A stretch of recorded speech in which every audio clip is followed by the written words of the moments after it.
Selamat Bunda, dalam beberapa bulan lagi, Anda sudah bisa bertemu dengan si calon bayi.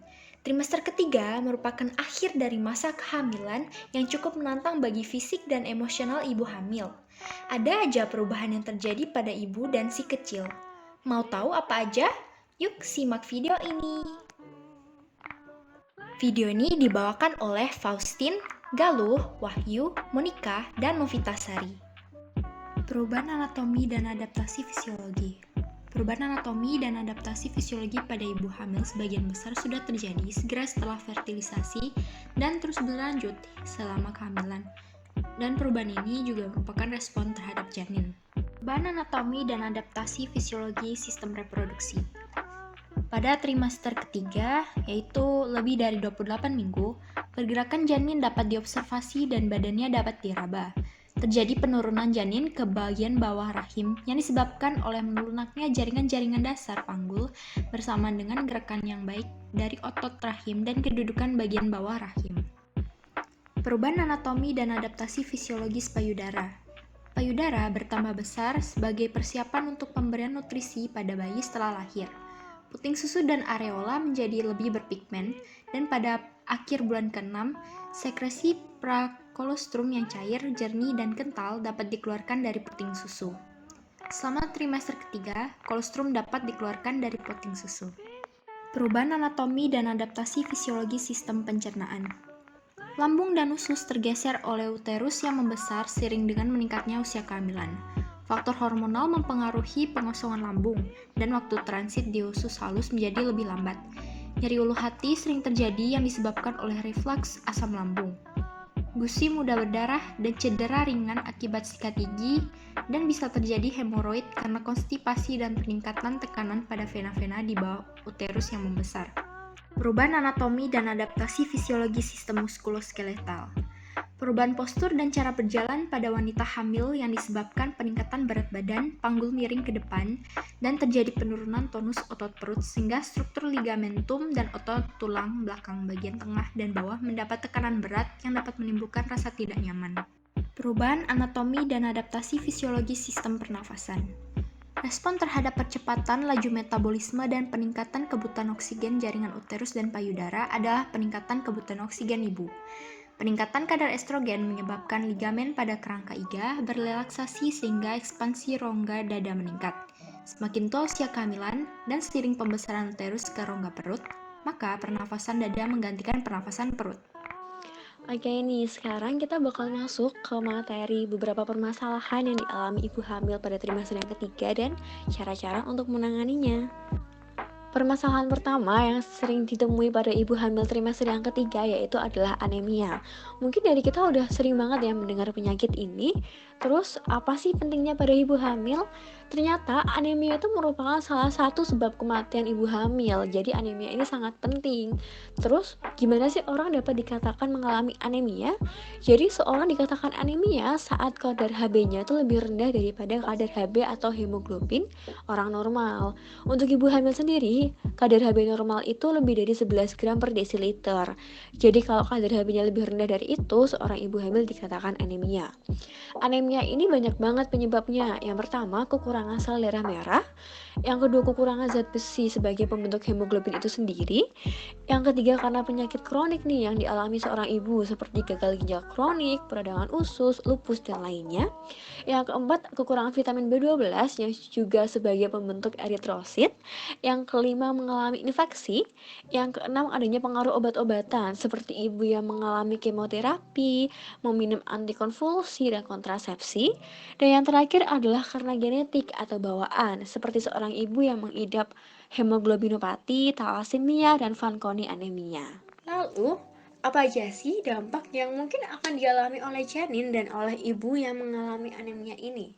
Untuk janin itu ada banyak sekali ya dampaknya. Yang pertama itu pertumbuhan akan terhambat. Yang kedua kematian dalam kandungan.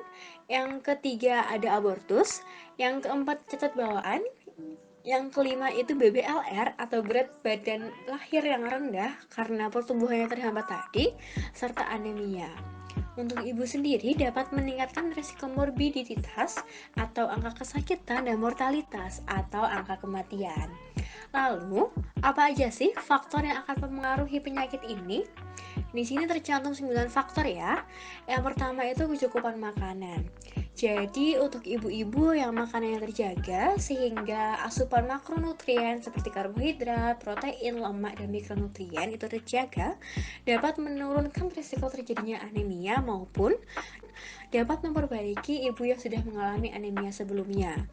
Yang kedua itu karena energi yang dikeluarkan berlebihan.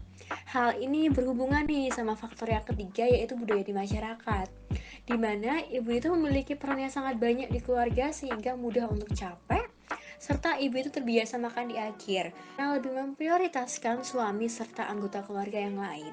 Padahal, ibu yang hamil itu juga merupakan prioritas yang penting.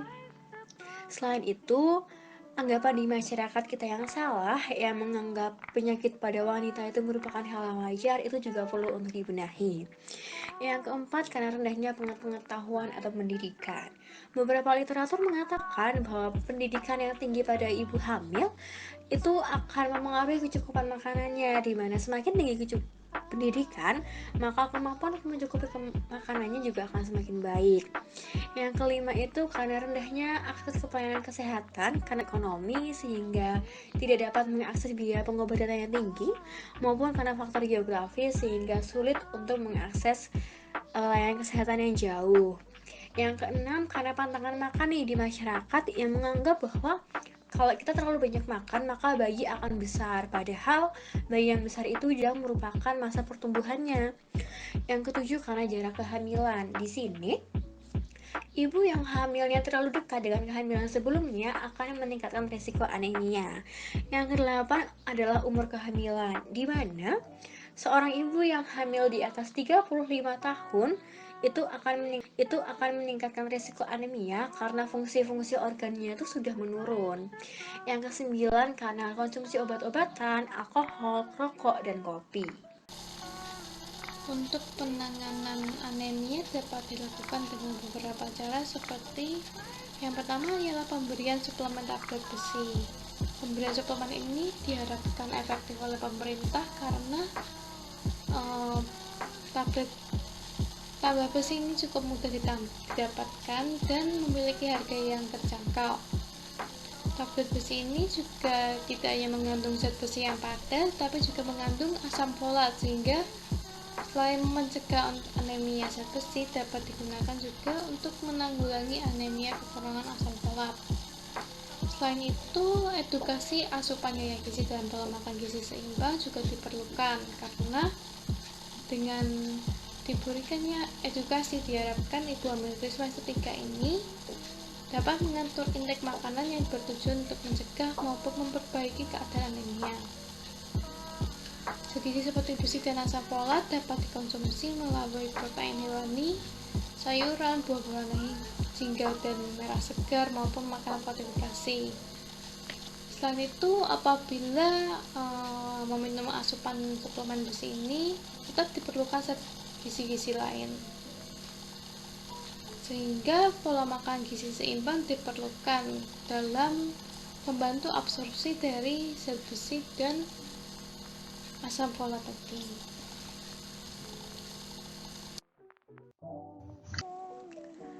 Masalah kedua yang sering muncul yaitu bayi dengan berat yang berlebih. Apa sih maksudnya? Jadi bayi yang badannya berlebih itu diartikan saat bayi lahir itu beratnya lebih dari 4000 gram atau biasa disebut bayi makrosomia. Terus apa aja sih dampaknya?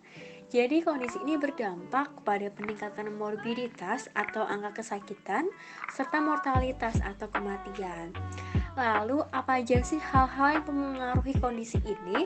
Kondisi ini umumnya dipengaruhi karena diabetes mellitus yang dialami sang ibu sebelum dan saat mengalami kehamilan. Serta selain itu adanya peningkatan nafsu makan yang berlebih pada trimester ketiga yang tidak dikontrol. Untuk penanganan bayi berat sendiri dapat dilakukan dengan yang pertama ialah aktivitas fisik. Aktivitas fisik seperti olahraga tentunya direkomendasikan kepada wanita hamil obesitas tanpa komplikasi. Olahraga maupun aktivitas fisik yang cukup itu dapat meningkatkan sensitivitas insulin sehingga dapat mencegah maupun menurunkan risiko terjadinya bayi besar. Dan tentu saja aktivitas fisik yang dilakukan tidak perlu olahraga yang berat. Lakukan aktivitas ringan maupun olahraga ringan seperti jalan pagi, senam untuk ibu hamil maupun yoga. Selain itu perlu juga untuk diedukasikan konsumsi menu yang seimbang. Karena seringkali makanan yang tidak terkontrol, porsi yang berlebihan, asupan tinggi lemak dan gula akan meningkatkan berat badan ibu dan berdampak pada janin yang besar.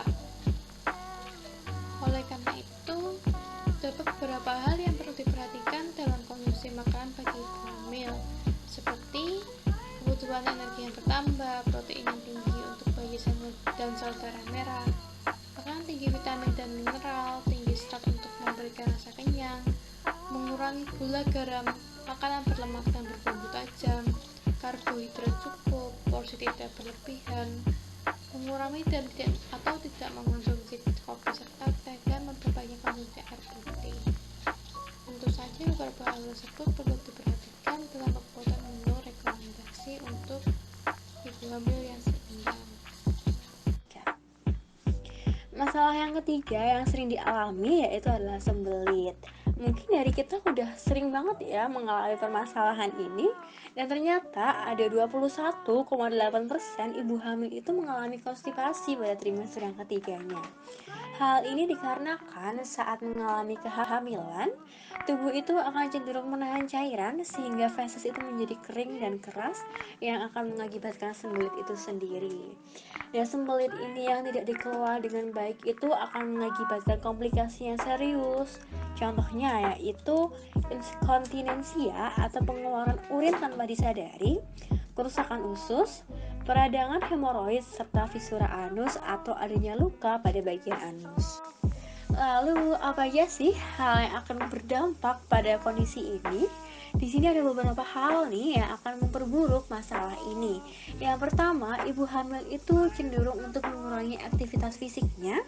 Yang kedua, karena posisi defekasi atau buang air besar yang salah dan keinginan untuk menahan buang air besar, serta kondisi asupan cairan dan serat yang kurang pada ibu hamil. Untuk penanganan sembelit sendiri dapat dilakukan dengan meningkatkan asupan serat dan cairan. Asupan serat dapat dikonsumsi melalui sayur-sayuran dan buah-buahan. Dengan memperbanyak konsumsi serat sebanyak 20-35 gram per hari dapat mengurangi sembelit sebanyak 30%. Serat ini dapat mengurangi konstipasi karena serat menyerap air saat melewati saluran pencernaan sehingga ukuran feses pun meningkat. Tetapi tentunya asupan cairan juga perlu dibarengi, karena apabila tidak disertai dengan asupan cairan yang cukup, ibu akan kekurangan cairan dan cairan tersebut akan diambilkan dari feses sehingga feses dapat menjadi mengeras dan sulit untuk dikeluarkan. Oleh karena itu, selain asupan serat, ibu juga dianjurkan untuk minum air putih sebanyak 2 liter atau 8 gelas per hari. Selain peningkatan asupan serat dan cairan, dilakukan aktivitas fisik ataupun olahraga secara teratur seperti jalan santai maupun senam khusus ibu hamil. Hal tersebut baik untuk dilakukan sehingga dapat meningkatkan sirkulasi dalam otot dinding dalam perut sehingga diharapkan dapat memperlancar maupun mencegah terjadinya sembelit.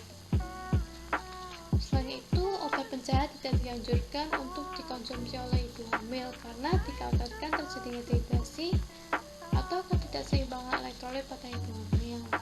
Selain itu juga obat pencehat terus-menerus dapat menyebabkan saluran usus menjadi kurang responsif dan dapat menyebabkan ketergantungan. Oleh karena itu, sebaiknya saat ada dorongan untuk atau rasa ingin buang air besar, sebaiknya ibu hamil tidak menahannya dan segera menuntaskan buang air besarnya. Materi selanjutnya adalah aktivitas fisik untuk ibu hamil. Selama kehamilan, terjadi perubahan tubuh secara anatomi, fisiologi, maupun psikologis. Hal ini terutama diakibatkan oleh perubahan hormonal yang kemudian mempengaruhi sistem organ lainnya. Pada saat kehamilan, Aktivitas fisik yang biasa dilakukan hendaknya tetap dilakukan sesuai dengan kondisi kehamilan. Syarat untuk melakukan aktivitas fisik pada ibu hamil antara lain yaitu memperhatikan keamanan ibu, menghindari aktivitas fisik yang berat, memperhatikan kecukupan kebutuhan cairan ibu, menghindari benturan terutama pada perut, serta menghindari aktivitas yang dapat menimbulkan cedera sendi berlebihan dan jatuh. Aktivitas fisik yang dilakukan pada saat hamil itu memiliki berbagai manfaat. Salah satunya yaitu menurunkan risiko kenaikan berat badan yang berlebihan selama hamil, diabetes yang timbul selama kehamilan, hipertensi selama kehamilan, kelahiran bayi prematur, kelahiran bayi sesar, berat bayi baru lahir yang rendah, serta meningkatkan risiko kelahiran berat bayi yang normal. Contoh aktivitas fisik yang dapat dilakukan pada saat hamil yaitu yoga. Penelitian telah banyak membuktikan bahwa yoga mampu mengurangi keluhan pegal yang terkait dengan kehamilan. Selain itu, rasa sakit pada saat melahirkan juga akan berkurang. Manfaat lain dimiliki yoga, yaitu melatih keseimbangan antara fisik dan mental, sehingga membuat ibu merasa lebih nyaman dan tenang. Selanjutnya yaitu senam hamil. Senam hamil merupakan gerakan yang berfungsi untuk melatih dan menguatkan otot yang berfungsi pada saat persalinan. Hamil sama seperti yoga, senam hamil memiliki manfaat untuk mengurangi rasa sakit selama kehamilan dan persalinan. Selain itu juga memiliki teknik relaksasi yang akan membuat emosi ibu stabil. Terdapat banyak gerakan dalam senam hamil, namun di sini saya akan mencoba menyebutkan beberapa gerakan serta manfaat yang dihasilkan dari gerakan tersebut. Yang pertama yaitu menggerakkan telapak kaki. Gerakan telapak kaki ini memiliki manfaat untuk memperlancar aliran darah di kaki serta mencegah bengkak. Yang kedua ada kneeling chest position yang akan menormalkan posisi janin serta mengurangi back pain atau sakit pada punggung. Yang ketiga yaitu Kegel, memiliki manfaat untuk memperkuat otot dasar panggul. Kemudian ada senam hamil dengan posisi jongkok. Posisi ini memperkuat otot panggul dan meregangkan otot paha. Selanjutnya yaitu duduk bersila. Posisi ini dapat memperlancar kelahiran, memperbaiki kondisi punggung dan juga panggul. Terakhir yaitu latihan pernafasan yang terdiri dari pernafasan perut, iga dan penting yang berfungsi untuk melemahkan dinding perut serta mengurangi sakit pada saat persalinan. Kemudian apakah saja larangan dan anjuran bagi ibu hamil trimester ketiga? Ibu hamil trimester ketiga akan merasa sering ingin buang air kecil yang adalah hal yang mengganggu pada sebagian besar orang. Hal ini membuat ibu biasa menahan buang air kecil. Ibu justru lebih dianjurkan untuk segera mengosongkan kandung kemih kapanpun terasa ingin BAK. Jangan menahan buang air kecil karena dapat menyebabkan infeksi saluran kemih. Kemudian ibu dianjurkan untuk memperbanyak minum pada saat siang untuk menjauhi hidrasi. Sebaliknya, jangan minum terlalu banyak pada saat malam hari dan minum minuman berkafein yang merangsang buang air kecil semakin sering. Ibu harus membiasakan defekasi yang baik. Jangan menahan BAB dan duduk terlalu lama karena dapat menyebabkan sembelit. Ibu hamil trimester ketiga sering mengalami insomnia, karena itulah dilakukan kegiatan yang merelaksasi. Jangan melakukan aktivitas yang dapat membuat susah tidur. Sering makan makanan ringan, terlebih yang aman bagi lambung akan menurunkan frekuensi refluks lambung yang sering terjadi pada saat kehamilan trimester ketiga. Sebaliknya, makan makanan yang berminyak dan berbumbu kuat menyakiti lambung yang dapat memperparah refluks. Semakin bertambah besarnya kehamilan, terutama kehamilan trimester 3, beban di perut ibu akan semakin bertambah. Namun, tetap mengupayakan untuk menjaga postur tubuh tetap tegak. Terlalu banyak membungkuk atau bahkan membusungkan badan dapat menyebabkan kelainan tulang belakang dan sakit punggung yang semakin parah. Tidak menekuk lutut pada saat mengambil barang dapat meningkatkan risiko jatuh dan cedera.